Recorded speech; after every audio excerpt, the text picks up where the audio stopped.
다 같이 사도신경으로 우리의 신앙을 고백하심으로 3월 15일 주일 낮 예배를 하나님께 정성껏 드리시겠습니다. 나는 전능하신 아버지 하나님, 천지의 창조주를 믿습니다.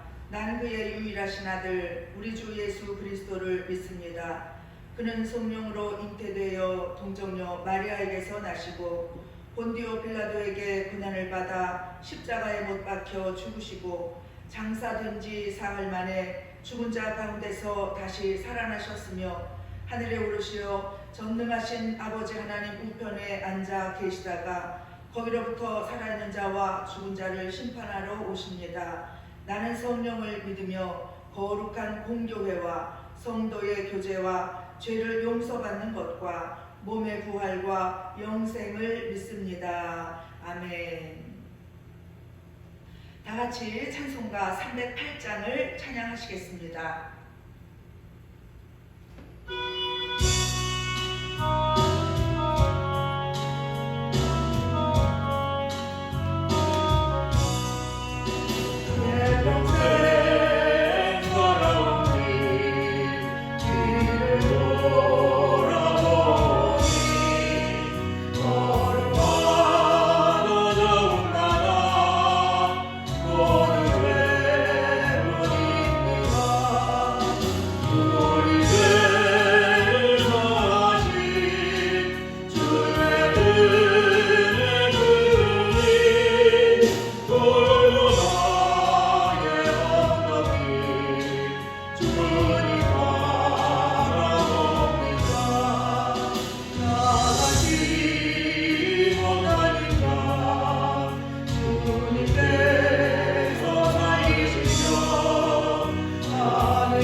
오늘 은혜 받으실 하나님의 말씀은 이사야서 54장 1절로 4절까지 말씀입니다. 우리 다 같이 봉독하시겠습니다. 잉태하지 못하며 출산하지 못한 너는 노래할지어다. 산고를 겪지 못한 너는 외쳐 노래할지어다. 이는 홀로 된 여인의 자식이 남편 있는 자의 자식보다 많으니라. 여호와께서 말씀하셨느니라. 내 장막터를 넓히며 내 초소의 휘장을 아끼지 말고 널리 펴되 너의 줄을 길게 하며 너의 말뚝을 견고히 할지어다. 이는 내가 좌우로 퍼지며 내 자손은 열방을 얻으며 황폐한 성읍들은 사람 살 곳이 되게 할 것임이라. 두려워하지 말라. 내가 수치를 당하지 아니하리라. 놀라지 말라. 내가 부끄러움을 보지 아니하리라. 내가 내 젊었을 때 수치를 잊겠고 과부 때의 치욕을 다시 기억함이 없으리니. 할렐루야. 여러분 반갑습니다. 오늘도 또 이렇게 유튜브로 여러분들을 만나게 되었습니다. 유튜브로 예배를 드리지만 정성껏 예배드려서 하나님께서 기뻐 받으시는 참 예배가 되시기를 주님의 이름으로 축원을 드립니다. 저는 오늘 이사야서 54장 1절로 4절까지의 말씀을 통하여서 희망을 노래하라 라는 제목으로 오늘 여러분과 말씀을 함께 나누려고 합니다. 엊그제인가요? 팬데믹이 선포가 되었고, 그리고 그것으로 인해서 온 세계가 경제적으로도 어렵고 또 증시는 떨어지고 환율은 올라가고 여러 가지 어려움 가운데 온 세계 사람들이 패닉에 빠져 있다고 그럴 수 있을 정도로 참 어려운 지경에 있습니다. 이제는 중국만의 문제도 아니고 우리나라만의 문제도 아니고 이렇게 참 어려운 시대를 우리가 살아가고 있는데, 이때 우리는 어디에서 이제 위안을 찾을 수 있을까? 곧 하나님의 말씀 속에서 길을 찾고 하나님의 말씀 속에서 우리의 마음에 격려를 받고 용기를 얻어서 이 어려운 시절이 다 지나가고 난 다음에 또 오히려 정말 하나님의 은혜를 다시 한번 체험하게 되는 그런 귀한 시간을 갖게 하기 위하여서 저는 오늘 이 말씀을 이제 나누려고 합니다. 여러분 합격사과라고 들어보셨나요? 이제 1991년도 일본의 최대 사과 산지로 유명한 아오모리현에 유난히도 계속된 강한 태풍으로 인해서 수확 시기도 아닌데 나무가 다수가 다 떨어지게 되었습니다. 한 해 농사를 망치게 된 농부들은 떨어진 사과들을 보면서 모두 한숨만 토해내게 되었죠. 한 해 농사를 망치게 된 농부들은 이제 아주 그냥 절망 속에 빠질 수밖에 없었습니다. 왜냐하면 사과의 90%가 낙과가 되고, 그래서 모두 절망에 빠지고 걱정을 하게 되는 것은 당연한 일이었는데, 이때 젊은 청년 하나가 이제 그 놀라운 아이디어를 내게 됩니다. 그 청년은 얘기합니다. 아직 떨어지지 않은 사과가 10%가 남아있지 않습니까? 이 사과를 동경의 수험생들에게 우리가 내다합시다. 어떤 태풍에도 떨어지지 않는 사과라고 말입니다. 그러면서 그 사과의 이름을 합격 사과라고 이름을 붙여서 이제 팔게 되었습니다. 그 태풍 속에서도 10%가 떨어지지 않은 그 사과를 이제 합격 사과라고 이름 붙이고 팔게 될 때에 많은 사람들이 이제 그 사과를 사게 되었습니다. 10%밖에 없었지만 그것이 10배 이상의 가격으로 팔리게 됨으로 말미암아 여러분 그 해에 그 다른 해와 못지않은 놀라운 수확을 거뒀다는 그런 이야기를 제가 들은 적이 있습니다. 90%의 부정적인 상황 속에서도 10%의 긍정적인 요소가 있는 법이지요. 아무리더니 이 합격 사과 이야기는 후에도 많은 사람들에게 이제 그 좋은 그 소재가 되었고, 지금까지도 많은 사람들이 이 이야기를 서로 전하면서 어려운 가운데 힘을 내자고 하는 그 이야기로 전해져 오고 있는 것을 이제 볼 수가 있습니다. 세월호 사건의 그 아픔으로 많은 사람들이 죽고 실종이 되었습니다. 304명이나 이제 사망하고 실종됐고, 또 그곳으로 말미암아 이단 구원파가 드러났고 또 괴멸되었던 일이 있었지요. 여러분 지금 코로나19 바이러스로 말미암아 사망자가 많이 생기고 여러 가지 또 아직도 그 감염병, 전염병이 진행 중에 있습니다. 이 가운데 어떻게 되었습니까? 이단 신천지의 그 마각이 드러났습니다.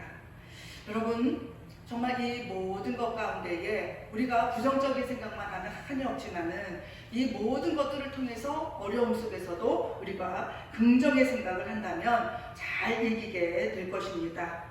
2000년 전에 우리 예수께서 십자가에서 죄 없이 죽으셨습니다. 그리고 믿는 자마다, 예수님을 믿는 자마다 구원 얻으리라고 말씀하셨고, 그 주님의 나라는 예수님의 고난과 희생과 그 죽음의 헌신 속에서 세워졌습니다. 순교자의 피 흘림으로 말미암아 교회들이 세워졌고, 그리고 하나님이 통치하시는 이 세상이 되었습니다. 이 모든 것들을 볼 때에 우리가 사는 이 세상은 공짜가 없다는 것이지요. 십자가 고난의 죽음 없이 부활이 없고 고난 없이 영광이 없습니다.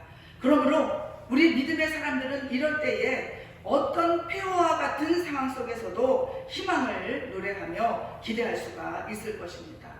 오늘 본문 말씀은 우상 숭배와 불순종과 각종 죄의 탓에 바벨론의 포로로 잡혀간 이스라엘에게 하나님께서 희망을 선포하시는 말씀입니다. 그 말씀은 첫 번째로 그러므로 너희는 희망의 노래를 불러라, 이런 말씀이죠. 아무리 어려울지라도 그리할지라도 주 안에서는 우리에게 희망이 있다는 그런 말씀입니다. 희망은 히브리어로 카와입니다. 이는 간절히 기대하며 기다린다는 뜻이지요. 성경 말씀은 이 희망을 주는 주체가 바로 하나님이심을 밝히고 있습니다.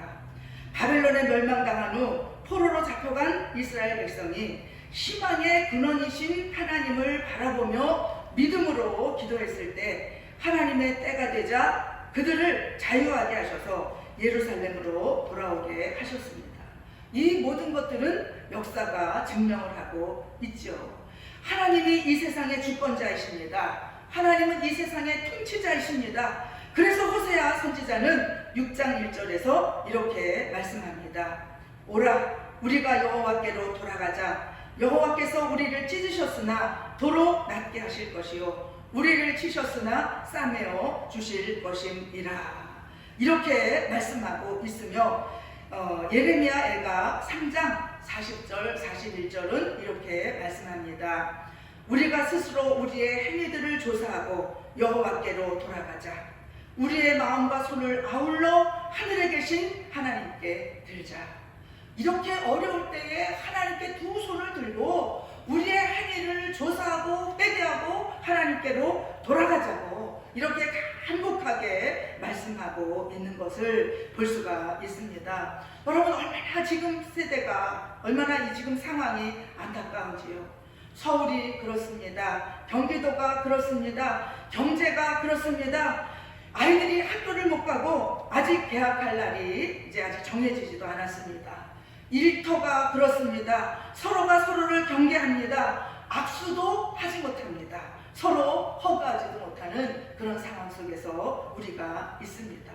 그럼에도 불구하고 오늘 하나님께서 우리에게 주시는 말씀은 희망의 노래를 부르라 이렇게 말씀하고 계시죠. 본문에서는 이스라엘의 핍절된 형편에 대해서 비유하기를 잉태치 못하며 생산하지 못하는 그 여인에 대해서 이제 비유를 하고 있습니다. 잉태하지 못하며 출산하지 못한 너는 노래할지어다. 산고를 겪지 못한 너는 외쳐 노래할지어다. 왜냐하면 이는 홀로 된 여인의 자식이 남편 있는 자의 자식보다 많음이라고 여호와께서 이사야 선지자를 통해서 말씀하고 계십니다. 이 이사야가 살고 있는 이 시대에 아기를 생산하지 못하는 그 여인은 참으로 불행한 여인이었습니다. 그런 여인은 정말 얼마나 안타까운 삶을 살았는지 모릅니다. 아들을 낳고 자녀를 낳아야만 한 사람의 그 인간으로 대접받을 수 있었던 그 시대 속에서 잉태하지도 못하며 출산하지 못한 그 참 안타까운 그 여인의 이스라엘 나라를 비유하며 그럼에도 불구하고 너는 희망의 노래를 불러라. 희망의 노래를 외쳐 불러라. 이렇게 말씀하고 있는 것을 여러분 우리는 보게 됩니다. 하나님께서는 불가능한 것을 위대한 역사와 기적으로 바꾸시는 하나님이신 줄 믿습니다.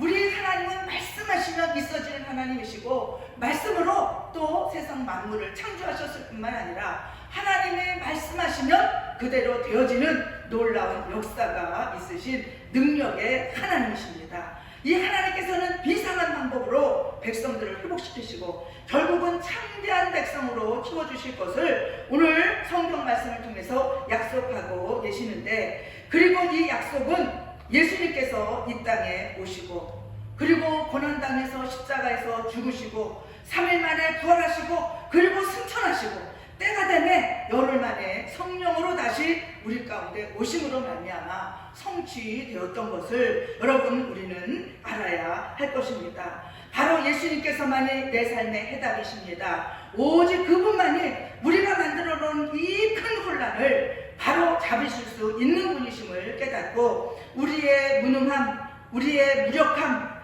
이것을 예수님께 내어놓는 신실한 그런 신실함으로 하나님 앞에 나아가 우리는 주님을 바라보며 모든 상황을 잠잠케 하시고 파도 보고 잠잠케 하라 명령하시며 잠잠케 되게 하시는 그 놀라우신 주님을 의지하며 하나님께 더 가까이 나아가며 하나님의 말씀대로 희망을 노래하고 희망을 외칠 수 있는 저와 여러분이 되시기를 주님의 이름으로 축원을 드립니다.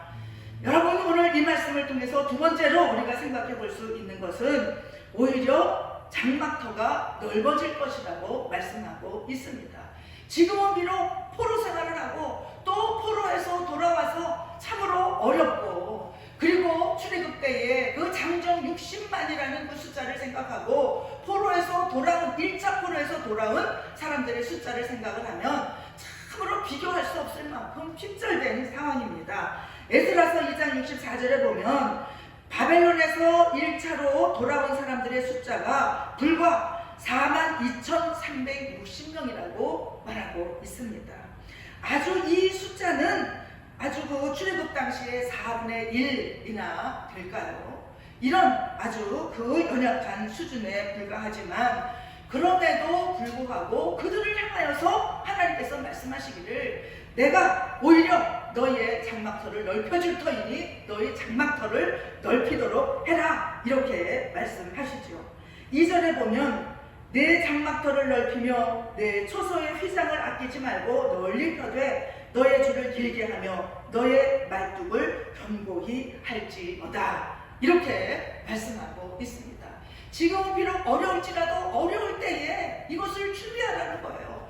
그리고 3절 말씀, 이는 내가 좌우로 퍼지며 내 자손은 열방을 얻으며 황폐한 성읍들을 사람 살 곳이 되게 할 것이니라. 이렇게 하나님께서 이렇게 해주실 테니까 이때를 준비하면서 내 장막터를 넓히라고 오늘 말씀하고 계십니다. 장막은 무엇입니까? 고대 근동지방 유목민들이 일시적으로 거주하기 위하여 쳐놓는 그런 천막을 의미합니다. 휘장은 천막 내부를 가리는 천을 말하고, 그리고 줄과 말뚝은 장막을 고정시키는 데 필요한 것이었습니다. 그래서 장막을 넓히는 데에는 장막, 휘장, 줄, 말뚝 이와 같은 것들이 다 넓혀지고 견고히 세워져야 합니다. 여러분, 장막을 넓히라는 의미는 바로 무엇일까요? 이때에는 이스라엘의 회복에 대해서 말씀하고 있지만 오늘 이 말씀을 우리에게 주시는 말씀이라고 우리가 아멘으로 받을 때에 지금 비록 어려울지라도 이때에 잘 준비하면 하나님께서 모든 것들을 회복시키실 뿐만 아니라 이전부터 더 좋게 하신다는 하나님의 뜻이 이 말씀 속에 있다는 사실을 우리는 알아야 될 것입니다. 믿는 자의 믿음이 무엇입니까? 바로 믿는 자는 소망을 하나님께 두는 것이고, 믿는 자는 어려울 때라도 낙심하지 아니하며 하나님을 바라보고 말씀을 붙잡아야 되죠. 오늘 말씀이 뭐라고 말씀합니까? 내 장막터를 넓히며 내 초소의 휘장을 아끼지 말고 널리 펴되 너의 줄을 길게 하며 너의 말뚝을 견고하게 할지어다. 여러분, 어떻게 우리가 이렇게 견고하게 하고 아끼지 아니하고 휘장을 치고 어떻게 해야 우리 장막터를 넓힐 수가 있을까요? 여러분, 오늘 장막터를 넓히기 위하여서 성경 말씀을 통해서 우리는 은혜를 받을 수가 있습니다. 고린도후서 6장 11절부터 13절은 이렇게 말씀합니다. 고린도인들이여, 너희를 향하여 우리의 입이 열리고 우리의 마음이 넓어졌으니 너희가 우리 안에서 좁아진 것이 아니라 오직 너희 심정에서 좁아진 것이니라. 내가 자녀에게 말하듯 하노니 보답하는 것으로 너희도 마음을 넓히라. 여러분, 이때에 정말 사회적인 거리를 두기도 하고 모르는 사람을 경계하기도 하고 이렇게 하고 있습니다. 나라와 나라끼리는 다 막고 하늘길도 막히고 땅길도 막히고 사람들의 마음도 막히고 있는 이때에 하나님께서는 고린도인들에게 말씀하셨듯이 우리에게도 말씀합니다. 너희도 마음을 넓히라. 여러분, 우리가 사회적인 거리를 두자, 그렇지만 우리 마음까지 좁아지고 마음까지 경계하고 마음까지 서로 떨어지는 것이 아니라 이럴 때에 여러분, 하나님의 장막을 넓게 하시고 또 많은 사람들을 붙여주시고 하나님 나라가 더 든든히 세워지며 이 모든 것들이 다 회복될 때를 대비하여서 이때 서로서로 마음을 넓히며 사랑으로 교제하며 사랑으로 감싸며, 여러분, 우리가 정말 그들을 위하여서 이웃들을 위해서 기도하며 오히려 전도 대상자들에게 마음을 두고 서로서로 정말 전화라도 아니면 다른 모든 것으로라도 마음을 표시하며 마음을 넓힐 때에 이 모든 것 후에 우리의 장막을 넓히게 되고, 하나님께서 3절 말씀처럼 내가 좌우로 퍼지며 내 자손은 열방을 얻으며 황폐한 성읍들을 사람 살 곳이 되게 할 것이니라. 이 약속의 말씀이 우리 가운데에, 또한 하나님 나라 가운데에, 이 사회에, 이 나라와 이 민족 속에도 나타나게 될 것을 분명히 믿습니다. 또한 어떻게 우리가 장막터를 넓힐까요? 시편 81편 10절에 말씀합니다. 나는 너를 애굽 땅에서 인도하여 낸 여호와 내 하나님이니 내 입을 크게 열라 내가 채우리라 하였으나, 라고 이렇게 말씀하고 있는 것과 같이, 여러분, 우리가 그동안에는 수요일마다 금요일마다 제가 단체 카톡을 통해서 말씀을 올리고, 그리고 기도의 제목을 올리고, 아마 있는 그곳에서 처소에서 다 같이 기도하였을 것으로 저는 믿습니다. 그러나 우리가 더욱더 시간을 들여 하나님께 기도할 때에 우리의 마음의 소원을 두고 행하시는 하나님 앞에 우리가 우리의 마음의 소원을 아뢰며 더욱 기도하며 또 우리의 장막터를 넓히고, 그리고 하나님의 은혜 가운데에 우리가 담대히 나아갈 때에 결국 하나님의 이 놀라운 역사가 우리를 통해서 나타나며 믿는 자들을 통해서 또한 하나님께서 회복시키실 이 나라와 이 민족 속에 나타나게 될 것을 믿으시기를 축원을 드립니다. 빌립보서 2장 13절을 말씀합니다. 너희 안에서 행하시는 이는 하나님이시니 자기의 기쁘신 뜻을 위하여 너희에게 소원을 두고 행하게 하시나니. 아멘, 아멘. 여러분, 우리는 하나님께서 하실 일, 이는 내가 좌우로 퍼지며 내 자손은 열방을 얻으며 황폐한 성읍들을 사람 살 곳이 되게 할 것임이라. 그러므로 내 장막터를 넓히고 내 처소의 휘장을 아끼지 말고 널리 펴라고 말씀하고 있습니다. 여러분, 우리의 사랑을 아끼지 맙시다. 우리의 시간을 아끼지 맙시다. 우리의 모든 것들을 아끼지 말며 하나님께서 우리 가운데 이루실 그 영광을 위하여서 마음껏 이 시간 우리가 정말 하나님의 은혜 가운데 있는 그곳에서 기도할 뿐만 아니라 우리가 할 수 있는 방법으로 사랑을 나타내며 하나님의 그 향기, 예수 그리스도의 향기를 바라며 우리 살 때에 우리 장막터를 넓히라는 하나님의 명령을 실행하고 실천하며 살게 되시기를 축원을 드립니다. 여러분, 또 세 번째로 생각해 볼 수 있는 것은 그럼에도 불구하고 우리에게 감사할 이유가 있다는 것을 말씀드리고 싶습니다. 그 대구가 우리나라에서 참 어려웠었잖아요. 이제 대구도 점점 잠잠해지고 있고, 오히려 이제 서울, 경기도 이런 쪽에서 더 이상 코로나 바이러스가 이제 확산되지 못하도록 하는 그 간절한 마음이 있고, 그 일을 위해서 열심히 우리도 다 같이 기도도 하고 또 당국에서도 열심히 하는 것을 알 수가 있습니다. 그런데 이제 며칠 전에 대구에 사는 한 크리스찬이 올린 가슴 뭉클한 글이 있어서 앞에 제가 말씀드린 아오모리 현의 그 사과와 같이 그 긍정적인 마음을 가지면 우리가 이 어려움을 견디는데 좀 더 가치가 있을 것이다 라고 올린 글을 이제 제가 보았습니다. 어떻게 견디면 더 잘 견딜 수가 있을까? 경기도 참 경제가 어려워서 소상공인들 또 우리 교회만 하더라도 여러 가지 어려움이 있어서 제가 참 마음으로 걱정하며 연락도 하고 또 하지만 마음으로 기도하는 것이 참 안타까운 마음으로 기도를 합니다. 그래서 저와 비슷한 마음이고 긍정적인 생각을 가지고 이것을 견디면 이것이 좀 더 가치가 있게 되지 않을까라는 마음으로 여러분에게 오늘도 또 읽어드리려고 합니다. 이분은 어떻게 견디면 좋을까라고 이제 올렸습니다. 그리고 믿음의 사람이니까 코로나19로 인해서 고통받는 분들을 위로하면서 함께 견뎌나갔으면 좋겠다. 하나님께 기도하며 기다리며 견디면 좋겠다. 이렇게 이야기를 하면서 견딜 만한 가치를 찾으며 긍정적으로 견디면 더더욱 좋겠다 라고 이제 하면서 몇 가지를 올렸습니다. 첫 번째로, 이번 일로 신천지의 거짓과 실체가 드러났다. 그로 인해 교육생들이 대거 돌아오고 신천지가 쇠락된다면 견딜 가치가 있다라고 이야기를 합니다. 그리고 사람들이 죽음에 대해 생각하면서 인간의 약함과 한계를 인정하고 죽게 돌아오는 계기가 된다면 견딜 가치가 있다. 또 이번 기회로 한국 교회가 성경을 소홀히 여긴 과오를 깨닫고 성경 중심으로 돌아오는 계기가 된다면 견딜 가치가 있다. 이렇게 이야기를 했습니다. 또 이번 재난으로 한국 교회와 성도들이 자신을 성찰하고 회개하여 이전보다 거룩해지는 계기가 되었다면 견딜 가치가 있다. 예배 변형이나 중단으로 예배에 대한 그리움이 일어나 진정한 예배자들이 일어난다면 견딜 가치가 있다. 여러분, 모이는 예배가 그리우셨나요? 저는 참 많이 그리웠습니다. 참 모여서 예배 드릴 때는 그것이 아무것도 아닌 것 같았는데 모이는 것을 중단하고 보니까 모여서 예배 드리고 그리고 이렇게 자유롭게 서로 이제 만나고 그런 일들이 얼마나 소중해졌는지요. 이분도 그런 것에 대해서 이제 그런 것을 생각하면 견딜 가치가 있다라고 이야기를 합니다. 이번 기회에 가정예배가 정착되고 개인 묵상이 자리 잡을 수 있게 된다면 견딜 가치가 있다.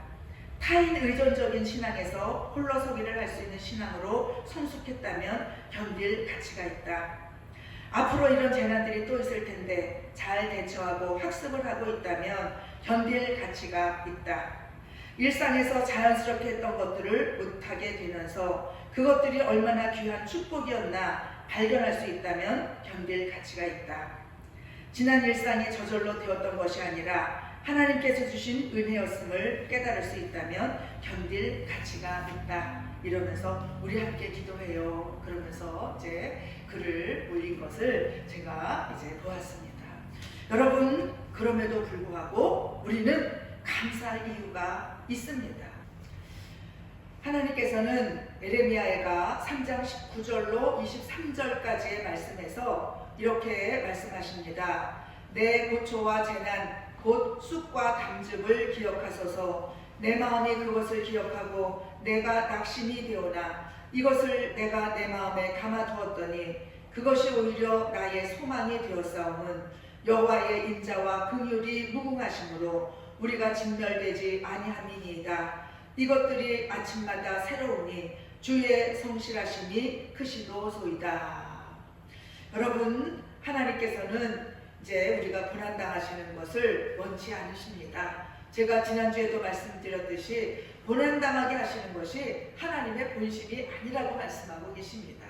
오늘 에레미야가 3장 19절로 23절까지의 말씀도 우리가 정말 고난 때문에 낙심하지 아니하고 그 고난을 가치 있는 것으로 만들기 위하여 잘 견디고 나아갈 때에 그것이 오히려 우리의 소망이 된다고 이렇게 이 애가서에서 에레미야 애가서는 고백하고 있는 것을 볼 수가 있지요. 그리고 여호와의 인자와 긍휼이 무궁하심으로 우리가 진멸되지 아니함이니이다. 이것들이 아침마다 새로우니 주의 성실하심이 크심이니이다.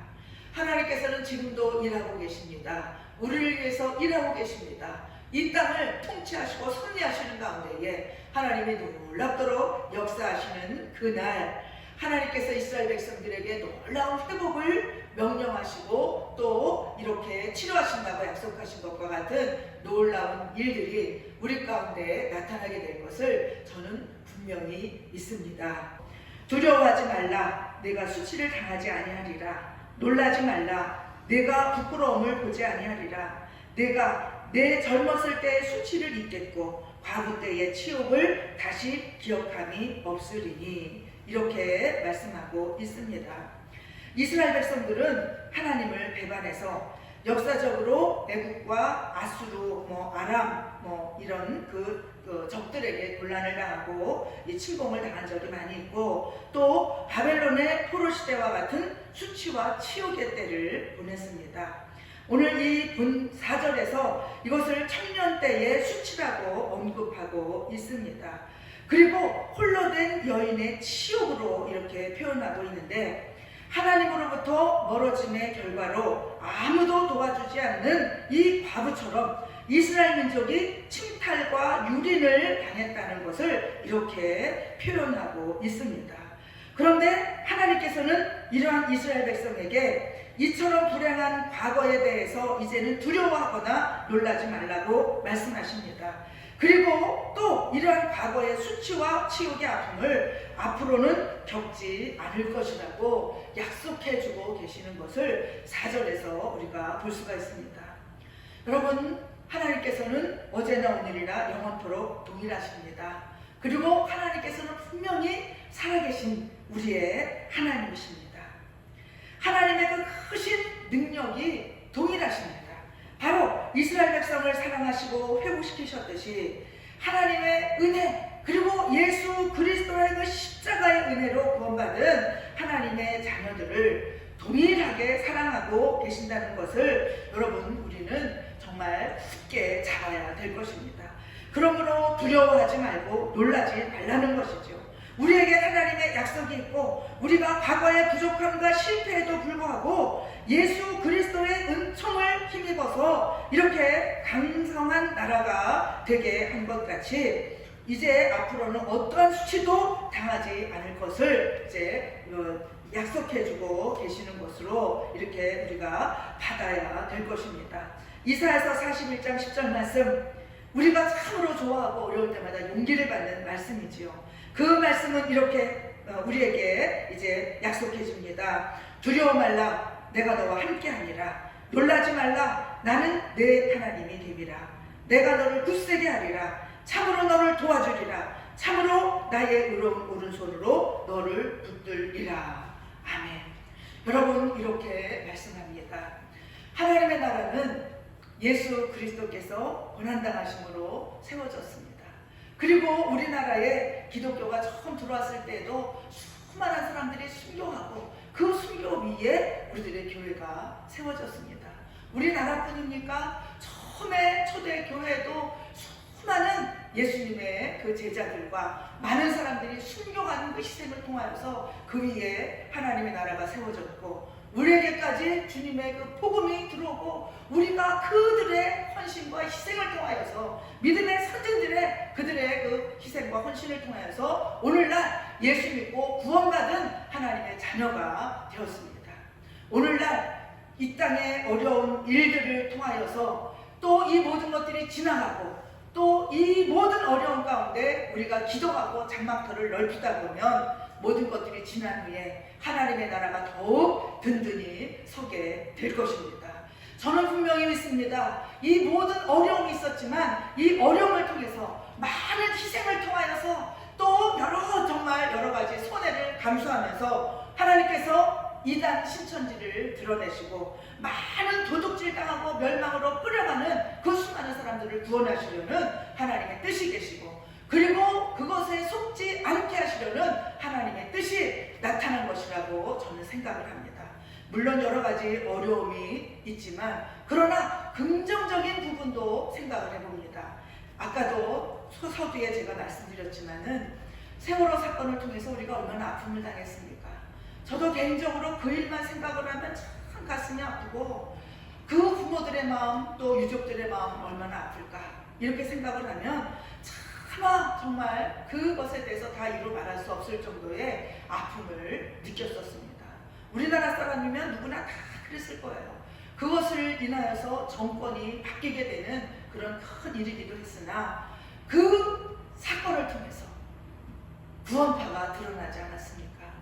그때 구원파의 그 일들을 백성들이 알게 되고 이단이 또 드러났던 그런 긍정적인 면도 우리가 볼 수가 있지요. 물론 어려운 일이 일어나지 않으면 더 좋겠으나 이왕 이런 일이 이제 일어났으니 이 가운데서 우리가 준비를 하고 장막터를 넓히고 모든 것들이 다 지나간 다음에 이것을 통하여서 또 하나님의 백성들을 하나님의 백성들이 더 많이 정말 불길처럼 일어나며 다시금 하나님 나라가 든든히 세워져 많은 영혼들이 구원을 얻게 되고 또 우리도 모이는 일에 더 기뻐하고 예배드리는 일에 기뻐하며 아까 대구에 사는 그 어떤 분의 그 기도와 같이 이 어려움을 가치 있는 것으로 만들어 나가는 우리 모두가 되며 우리 새빛 은혜교회 모든 성도들이 되시기를 주님의 이름으로 축원을 드립니다. 아멘. 제가 기도하겠습니다. 하나님 아버지, 은혜와 사랑을 참으로 감사를 드립니다. 지금은 참으로 어려운 때이고 우리나라뿐만 아니라 세계적으로 참으로 어려운 때입니다.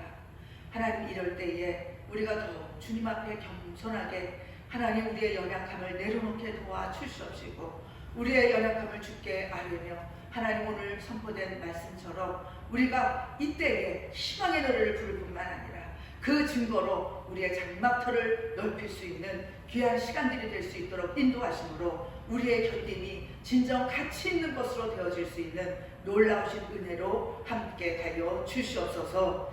예수님의 이름으로 기도드리옵나이다. 아멘. 광고 말씀드리겠습니다. 헌금은 정성껏 구별하여 보관했다가 교회에 나올 때 헌금함에 넣으시기를 바랍니다. 들으신 예물을 위해서 봉헌기도 하겠습니다. 하나님 아버지, 은혜와 사랑을 참으로 감사를 드리옵나이다. 오늘도 귀한 예배를 드리고 아버지 앞에 구별한 귀한 예물을 주님 앞에 드립니다. 예물을 드릴 때에 우리의 마음의 소원과 또 우리의 정성도 하나님께 드리오니 하나님께서 받으시고 축복하여 주시옵소서. 때에 따라 도우시는 은혜를 더하심으로 말미암아 늘 물질의 부족함이 없도록 채우시고 역사하여 주시옵소서. 감사하며 예수 그리스도의 이름으로 기도드리옵나이다. 아멘. 찬송가 401장 다 같이 찬양하시겠습니다.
이제는 우리 주 예수 그리스도의 은혜와 아버지 하나님의 놀랍고도 극진하신 사랑과 성령님의 감동, 감화, 내주 역사 충만케 하시는 은혜가 오늘 희망을 노래하라는 하나님의 그 격려의 말씀, 축복의 말씀을 듣고 이 어려움을 견디며 나아가기로 작정하며 나아가는 사랑하는 새비드네교회 모든 성도들 머리 위에와 또한 땡큐 지역아동센터와 이 나라와 이 민족 위에 이제로부터 영원토록 함께 계실지어다.